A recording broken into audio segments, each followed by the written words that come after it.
what I am going to share with you guys today is my interpretation of the spiritual journey as I experienced it. And the deeper I go into this journey, the more layers get revealed. But still, as the layers get revealed, the simpler this gets, which is really absolutely fascinating. So today I'm going to take you through what I call the soul's journey, which is that journey from conception to enlightenment, and then stop at all the points that are between those beginning and end point. And when I say the beginning, it is really truly not necessarily just the only beginning point, and the end point is not the end point, because if you believe in past lives, reincarnation, infinity, this is an ongoing experience. It never really starts, it never really ends. However, there is a beginning and there is an ending as far as we experience it in human form. So we will go into those individual phases. Let me start by sharing just a tiny little bit about me. I know you guys are somewhat familiar with me, but my journey began when my mom passed away. And with her passing, I was able to experience this incredible grief, incredible pain that lasted for quite a while. And by quite a while, I mean a couple of years. In the depths of that discomfort, what I realized that what I was really grieving was the death of me. Because the person that I knew myself as when I was young and vibrant and full of energy and had the world at my feet, that invisible, creative, inspired, just do whatever I get it, what I want to do and go for it, that part of me wasn't alive anymore. I had become the one who did what everybody else needed to get done for multiple reasons. Number one, because it's how I got my validation. Number two, it's because I had learned at a very young age that if I became a people pleaser and did what everybody else needed me to do for them, it was my unconscious way of making sure they didn't leave me. And we all have our own way of processing our past experiences, and for me, it came up in the way of people pleaser. So with my mom's passing, I realized, okay, I have everything that I thought I needed to have to become, I became, to be, do, or have, to consider myself successful, to consider myself complete, to consider myself worthy. All of that stuff had been checked off my list. And yet in the midst of having everything, I felt completely empty, like totally unfulfilled. So mom's passing gave me the opportunity to look at what's missing. And it was through the questioning, the curiosity that just became natural. There's got to be more to life than this, that I began to look at what else is out there. And through, the grace of the divine source of all that is, magically, books were shared with me. People said, go see this movie. You should talk to this person. You should go see that individual. Here's a life coach. Here's a psychic. All this information came to me. The classic saying, when the student is ready, the teacher appears. And my teachers appeared in many, many ways, whether they were my children, whether it was my dead mother, whether it was, just being in the garden and looking at the flowers that I had planted. There was an incredible opportunity to expand and grow and learn. And everything that I experienced had so much value. But what I began to realize is I was pretty much doing the same thing over and over and over again. So on this spiritual journey, you have to look at everything, everything that you took on before you were on a journey. You got to look at it to see the deeper meanings within those layers. So it's a very repetitive process. It's like working out. You go to the gym, you know what you want to accomplish, but you do pretty much the same things over and over and over again. Yes, sometimes the exercise may look slightly different. You may use different size weights, but the exercising aspect is pretty much the same. You got to lift the weights, you got to move the body. So there's a repetition that is inherent in the spiritual journey, that is inherent in everything that we do. If you want to be healthy, you must eat properly on a daily basis. If you want to have a toned body, you must exercise on a daily basis. If you want to have good dental hygiene, you must brush your teeth every day. This is not a get it one time and you're done fix. There's no magic pill in spirituality. If anything, you move to the place in the journey where you realize that there's absolutely no going back, and you know that the only way that we, and it's not that we go backwards, it's just that we stall, is if we stop doing the spiritual practice, if we stop honoring the divine within. So I'm going to go ahead and take you guys through the soul's journey, and then we'll take the rest of the time to really drill into each one of those phases and see not only where you are in the overall scheme of things, but what got you to that place to begin with, and what will help you move from that place, as we continue moving through the spiritual journey. All right? Okay. So in the beginning, to me, there's 4 components, 4 parts to who we are that are crucial for us to understand to really get what this journey is all about. The first piece, to me the biggest piece, is that there is one source of all that is. And this source is called by many different names. I prefer the word source simply because the other words that are used carry a lot of baggage with them, like the word God, or the word universe, or the word spirit. For me, source, it's the source that starts it all. That's the one that I prefer. So there's this infinite source, and I'm going to draw it, kind of like a funnel. Everything starts out there. And this point that created everything created everything. It created the universe, the galaxies, the planets. It creates the trees. It creates the oceans. It creates the little bunnies, the flowers. It creates everything. So for the source that creates everything to experience everything it created, it needs to have a vessel. It needs to have something to become the experiencer of what it creates. So it decided, I'm glad it did, to come and have a physical experience. So a piece of the source of all that is, the everything, descends into a point. We tend to normally call it our soul, which to me, it's an expression of the source of all that is, by the way, for me, is nothing more than the energy of love. This loving energy that creates everything and then wants to come and have an experience of everything it created. So the source of all that is comes into this world, but in order to travel, in order to have an experience, it needs to have a vessel. So it creates you and me. It has a body, and inside of our body, we have a piece of that source. That divine love is within us. So this incredible source comes in and has a life experience. Just comes in. So from the moment of conception, a vessel begins to get formed. Isn't it magical the way the vessels get formed? Automatically. There is no needing to think about it. When that mom and dad decide to create a little baby, they do not have to stop and think about it. They don't need to go to the store and buy a kit on how to make a human. It automatically happens. From that moment that there is a desire, actually doesn't even have to be a desire. It is already programmed that when those two things, that sperm and the egg, meet, regardless of the conditions, a human body, human vessel is going to get created. And the source of all that is comes into that vessel. And then every single one of us is going to have an experience from conception all the way to enlightenment. So here's where I had mentioned earlier that there is no ending, there's no beginning. There is a constant flow that it happens regardless of what we're doing. That is the bigger picture from the perspective of source. Our individualized experience of it does have a beginning at conception and an end when we transition. To me, that is enlightenment. The spiritual journey, once you begin to become aware of what this is all about, you can wake up before you die.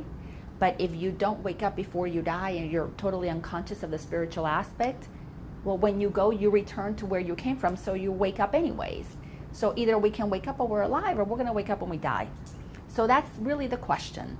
Do you want to have an experience of life fully awake while you're here, eyes wide open? Or are we just going to go through the motions and basically be asleep at the wheel? Which is what Thoreau called, most people living lives of quiet desperation. It is a not knowing the greater part of who you are that keeps you living within the smallness of who you are, imprisoned by the beliefs and thoughts that you have about what this experience is about. So let's go through the phases. The first phase, get my colors here. To me, the first phase, I call it the wonder phase. The wonder phase is the source of all that is, comes into this vessel and goes, I wonder what experience I'm going to have. I wonder what is going to happen here. I wonder if I'm going to wake up while I'm alive or I'm going to wake up when I die. I wonder what's going to happen. There is an innate curiosity. So when you think of a newborn baby and you think of the essence of this little child, what typically is it that you think is available in that brand new speck of life? Because in the first phase is when we are really truly expressing the essence that we bring to share in this world. Some of the things that are most commonly said are things like you experience love when you see a baby. You experience innocence. You experience fun, purity. There is a creative aspect of a newborn child. Happiness. What else would you say is the essence of a new baby? When you see new life, and it doesn't just have to be a baby, it can be a puppy, it can be a kitten, it can be a brand new little baby dolphin. When you see newness, there is a feeling, there is an essence. You had said happiness. It's just innate. It is absolutely part of the essence. Anything else that you notice when you see? The innocence there and the innocence. Joy. There is a joy. That is innate. We do not have to tell the babies to be joyful. We do not have to tell them to have fun and play. It is absolutely natural. So the source of all that is comes in through a vessel, and it brings a gift to the world. It brings joy, love, purity, innocence. It brings elation. It brings curiosity, fun, and play. Remember I said there's 4 parts to us. There's this incredible source of all that is. It expresses itself in a point in us, our heart and soul. It has a vessel to travel in. It also has something else that is so important. It has a mind. And this mind comes in, and it has 2 components to it. Let's just say like it's a filing cabinet with 2 drawers. One drawer is full of information. The subconscious mind it has our operating system basically. It takes on it tells our body what to do. It is a part of us that tells the body to breathe, to process the blood, to process the food that we eat, to do all of the things that it needs to do. The hair grows automatically, the skin regenerates, all of the cells know what to do. It is completely pre-programmed. We do not have to think about it at all when we're in our human experience. The other part, in that same subconscious mind, if you will, another drawer in the filing cabinet, is blank. There's absolutely nothing in there. During this human experience, we get to have information given to us, and we just simply store it in that filing cabinet. So this incredible essence of this newborn child comes in to have a life experience, comes in through the wonder phase. That's where we all start. I wonder what I'm going to experience. I am bringing my joy to the world, and then the world is going to give me something back. And that happens in phase 2, which is the programming phase. It's in this phase where life begins to tell me what it thinks I am. I bring it love, joy, innocence, pure, playful fun, and it begins to tell me my name, my ethnicity, my religion. It begins to tell me when I'm good, when I'm bad. It begins to let me know what I should be when I grow up. It begins to tell me how I should behave, what I should wear or not wear, what part of my body I can play with, what part of my body I cannot play with. It lets me know what's appropriate, what's not. And through the programming phase, to make sure that I get what all these, well-meaning adults want me to understand, it sets up a system. It's very simple. It's a rewards and punishment system. If I'm doing it right, I get rewarded. If I'm doing it wrong, I get punished.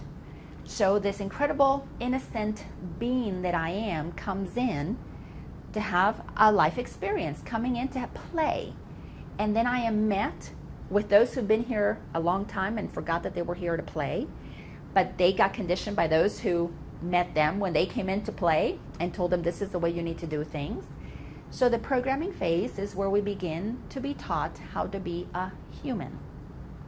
So the humans who had been here a long time came up with a system, and they basically want us to adhere by that. And the thing about that is that it's all well and good. It's part of the game. They need to do that for us so that as the source of all that is, that knows everything, can forget that it knows everything to have the human experience. Because if you already know you're the source of everything, what's the point in working? What's the point in doing anything? What's the point in having a relationship when you're already in a relationship with everything? What's the point in working if you're already abundant? What's the point in playing if you already have inside of you all the joy that you can possibly need? It doesn't need to do anything. It already is everything. So it has to have a level of separation, and the separation happens with our vessel. Because once I have a vessel and you have a vessel and you have a vessel and you have a vessel, we're individualized beings. So we become separate from each other. So we come in, bring our joy to the world tells us who we need to become. The next phase after that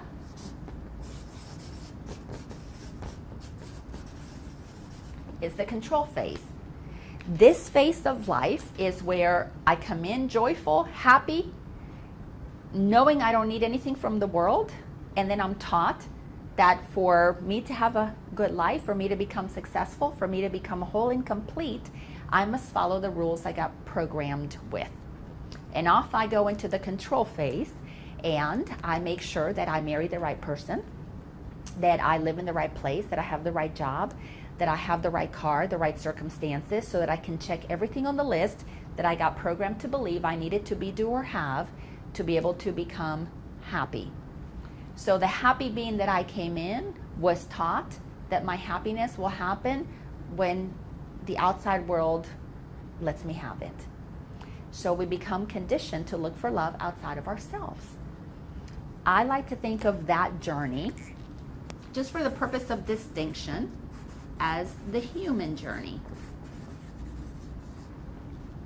This is where the divine being that I am, this soul that is totally whole and complete, through a separate vessel comes in to believe the illusion that we are separate, and it takes on the programming that it is given from the outside world, and then it does everything that it can to control the conditions outside of itself to make sure that it will feel okay.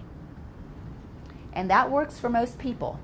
The majority of the people are out there playing the game, the human race game, where they're on their hamster wheel just going round in circles, making sure. And we all get up in the morning, we brush our teeth, we eat our breakfast, we go to work, we earn our paycheck, we come home, then we do all the house clean, do all the chores, at the end of the day we can check, yes, I worked hard and here's my paycheck. It's Friday, yay, I get to play now. And we just do that over and over and over again. Now, for most people that works really well. Again, back to what Thoreau said, most people live their lives in quiet desperation. I am going to suggest that most people live their lives right there. They take what they know and they begin to control life. And this is certainly where I was. My life was running perfectly. I did everything that I thought I needed to do, be or have, to be happy, and I really was. Until I couldn't control the circumstance that my mom died, and the minute my mom died and she went away, I was no longer in control of that circumstance. Not only was I not in control of the fact that she left, I couldn't control my emotions. I had worn my happy, mask. I was this perfect person who did everything that I was supposed to do. And all of a sudden, I couldn't control my own emotions. So this grief took over me.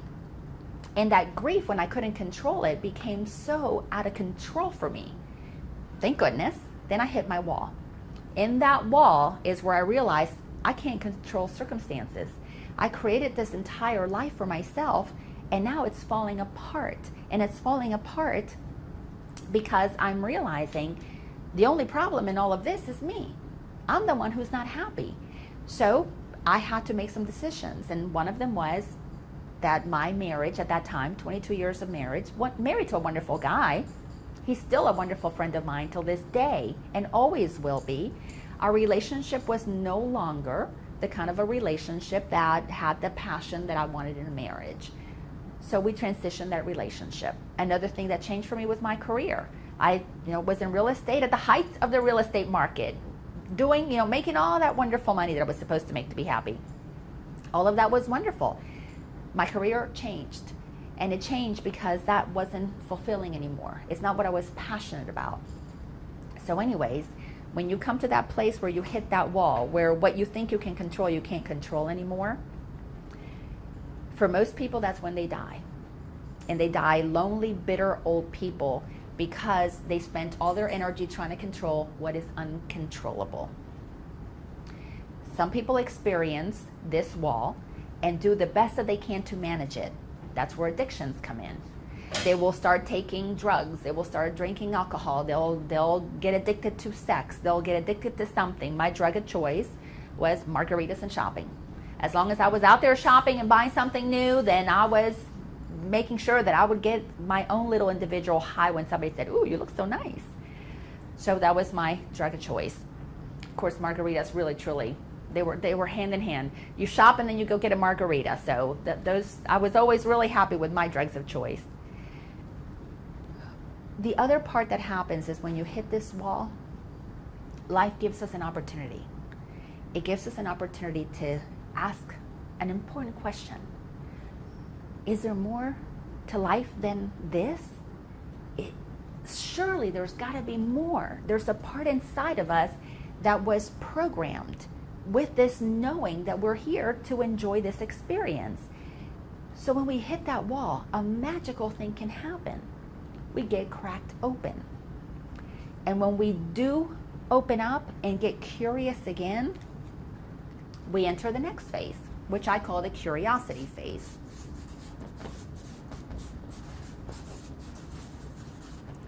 The curiosity phase, and obviously if you're here, it's because you have a level of curiosity. You realize that the controlling part is out of your control, and you want to find another way of experiencing your life. You want to search for something more. There is something greater out there that you want to connect with. So we tend to read books, we tend to go to workshops and seminars. We're open to what other people have to say. We may not necessarily agree with it, we may not necessarily like it, we may not take it in and apply it, but we're open to it. And this is the beginning of returning to that playful part inside of us, the beginning of returning to that innocence, to that curious being that we came in as, that is here to play. We have the playground called Earth. So we're here to experience some fun, some joy, some excitement. The curiosity phase is a beginning to move in the direction of, I wonder what is out there. I wonder what it's next. Because what I did before wasn't working for me. So it's a really exciting place to hit the wall, in my opinion. So as you keep going through this curiosity phase and you begin to expand your understanding of what's going on in the world, you're taking in more information. In a way, you're getting more programming, new programming, but from a place of newness, of freshness, of curiosity. And then you take on, especially, we'll be very specific about spiritual teachings. We know we want to reach enlightenment. We know there's this nirvana, there's this way of being happy and blissful. I want all that. And we're on this high because we have this brand new programming. But what most people want to do then is control the circumstances of their life with this new programming. I'm spiritual. I know the law of attraction. I script all the time. Why isn't everything coming to me that I am saying that I want to manifest? So we get all this wonderful information, and now we want it. We want to control circumstances. We want what I scripted for, what I affirmed, what I did a spiritual treatment on to show up. Now, we are creative beings. We are the essence of that which creates everything. So we have within us the power to create anything we want. So the parking lots show up, and we get invited out for a date, and maybe we get a new job, or maybe we get a check in the mail for something that we forgot somebody owed us, $25 show up, and we get really excited because, oh, this stuff works. And it actually does work because we're creative beings. Because in the beginning, we begin to ask for small things. But where things really get turbulent is when we move into what I call the reprogramming phase.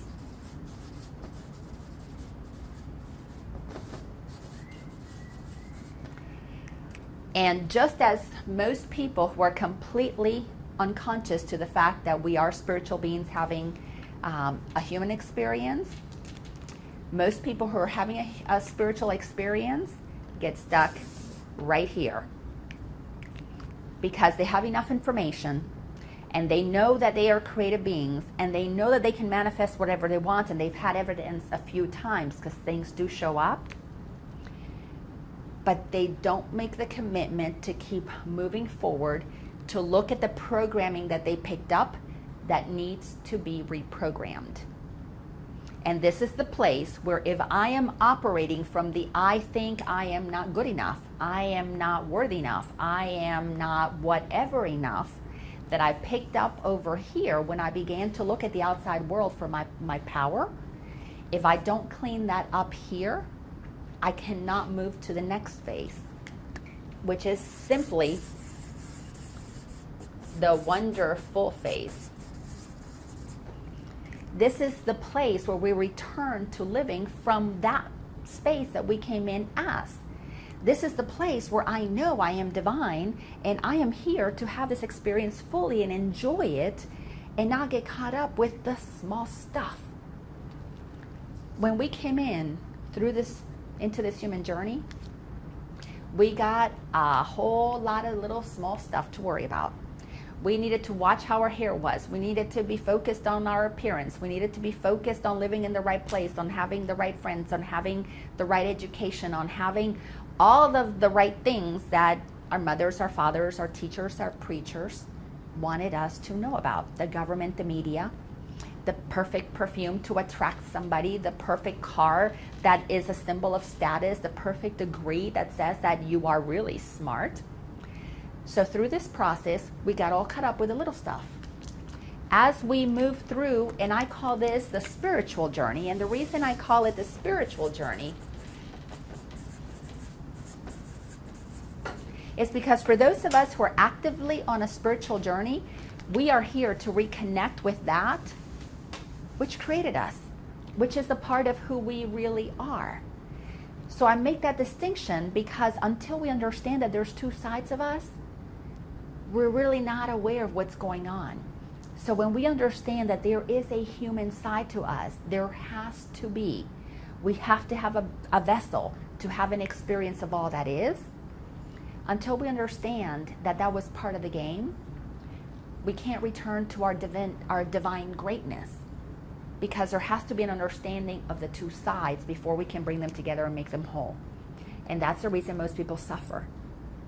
We are suffering because we have forgotten that within us is the power to create anything that we want. We came in as powerful creators. We forgot our power because we believed everybody else who forgot their power. We worked to control the world with what they told us that we had to work with. When that didn't work for us, some of us checked out, some of us checked in, came back in, got curious and began to do this work.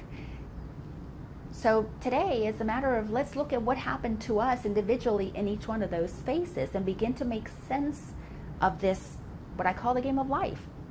Because it's supposed to be good for us. It's supposed to be fun. It's supposed to be exhilarating. We need to reconnect with that curious part of us.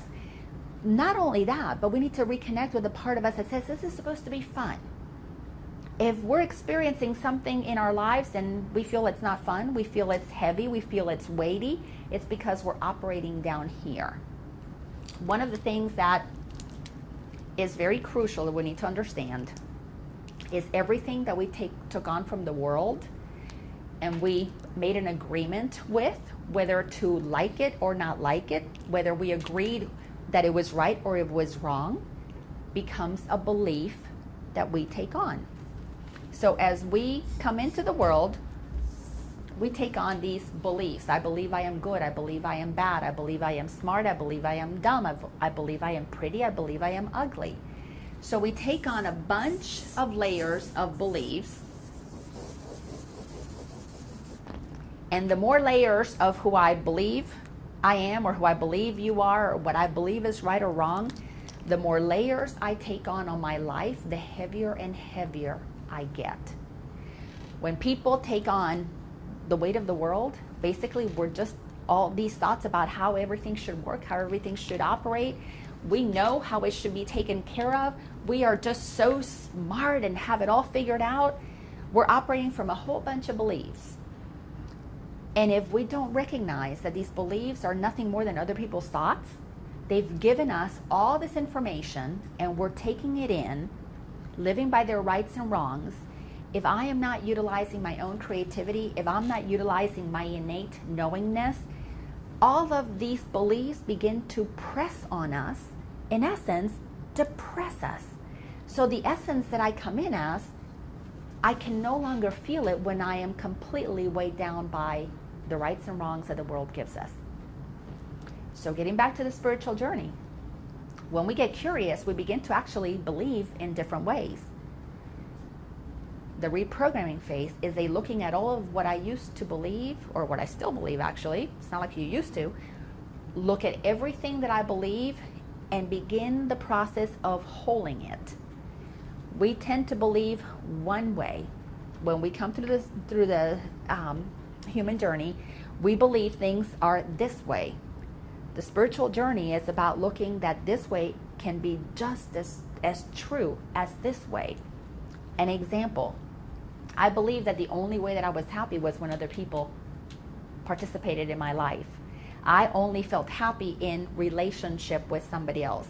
I felt whole and complete when somebody loved me. On the other side, the total opposite of that belief is I'm whole and complete on my own. I need no one else to make me happy. So when you're operating on your human journey from the aspect of I need somebody else to be happy, you're stuck in that control phase, needing to make sure that you have somebody in your life to make you happy. You are dependent on somebody else. If the belief that you hold is that I will only be successful if I work for a corporation and I have a good paying job, and you experience the loss of that job because you can't control it, you are left basically open because you only have one side to you. The other side is exposed. We need to make sure that we balance that by saying the one belief says that the only way I can be complete and successful is if I have a corporate job. The other side could be I can be whole and complete and successful if I'm an entrepreneur. It is a looking at the other side as being also possible. The control phase is nothing more than making sure that everything that I thought was true happens for me to be okay. On the spiritual side, it is truly a opening up to a different possibility.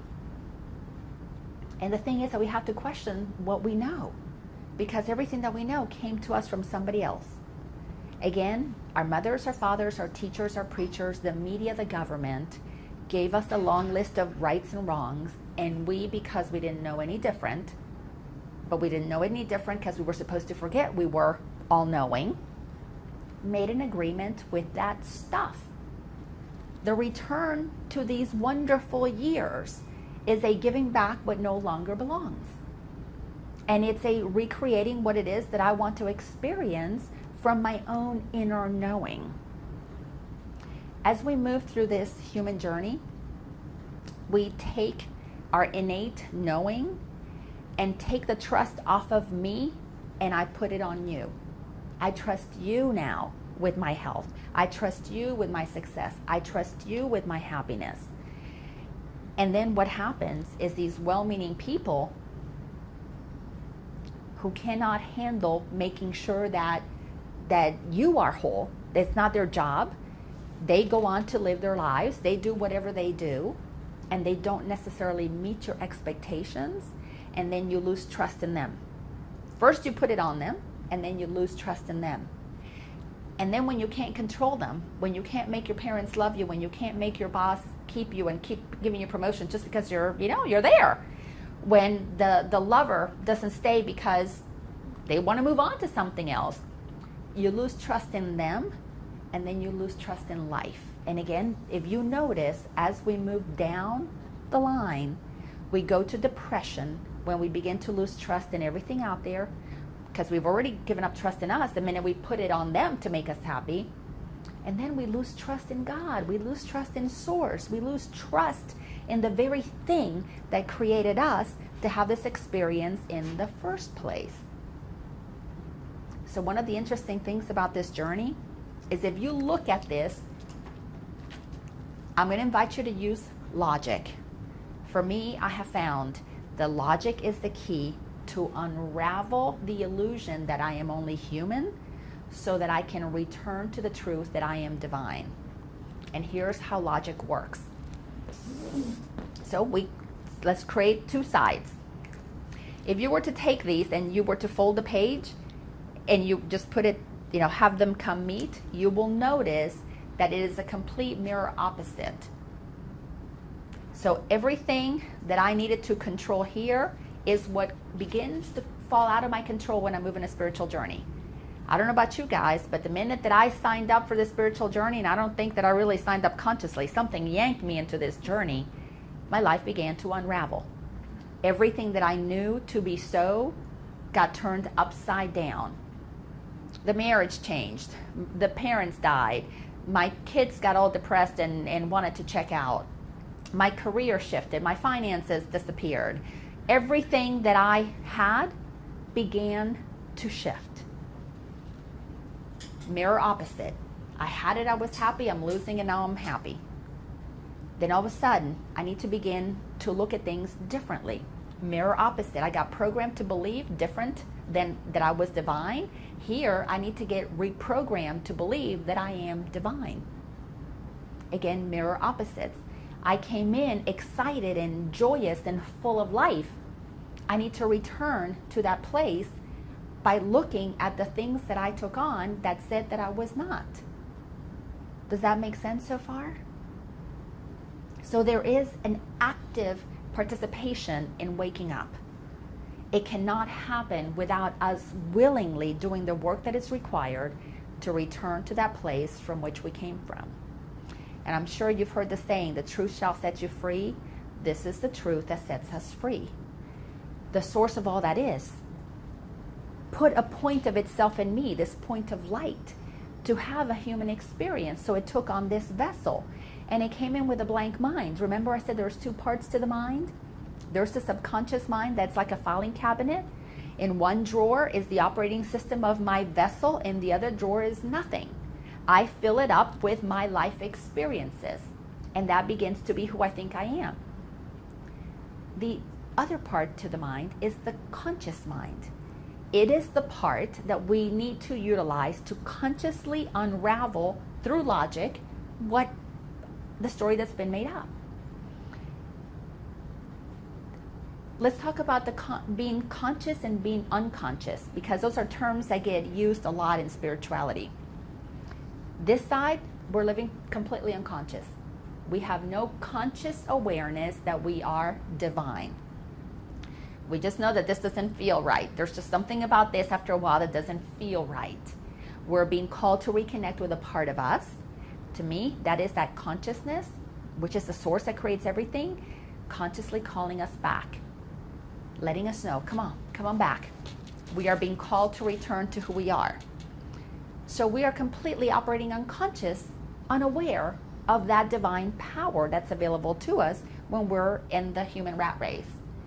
Waking up, becoming aware, means to consciously now recognize that there is something I can tap into that gives me access to everything that's available out there. it is like the opening to anything and everything that I want. But again, if you look at life as mirror opposites, let's look at one of the interesting things that happens. Do you remember when we talked about in the programming phase, we get programmed to operate out of a system of right and wrong? It's all right and wrong. And if I don't do it right, I'm going to do it wrong. And if I do it wrong, I've already been conditioned through punishment that doing it wrong doesn't feel good. There's going to be a consequence that is not going to be enjoyable. And if I do it right, I'm going to be rewarded. So in the right and wrong game, something shows up called fear. I fear that if I do it wrong, I'm going to be punished. So now I'm in fear to make sure that I do it right so that I can make sure that I don't experience the punishment. I don't experience the opposite side of what I was taught would be good. As we move through the spiritual journey, the thing that balances out that right and wrong is an acceptance. An acceptance of what is a looking at these well-meaning people gave me what they had, taught me what they knew, because they really cared about me and wanted me to go through the human journey happy. They really wanted what was best for me. But the thing is that they wanted what was best for me from their perspective. They didn't take into account what was naturally already good for me from what I came in to experience. So the piece that's really important is an acceptance of what they did, an acceptance of what was, so that I can now move forward without being attached to the baggage of the past. And that's a really tough thing for many people, is accepting that what happened to us didn't just happen to us to punish us. It kind of happened for us because we're here to have this experience. And this is an opportunity for us to look at everything that happened when we were young, when we were, from itty bitty all the way to even adulthood.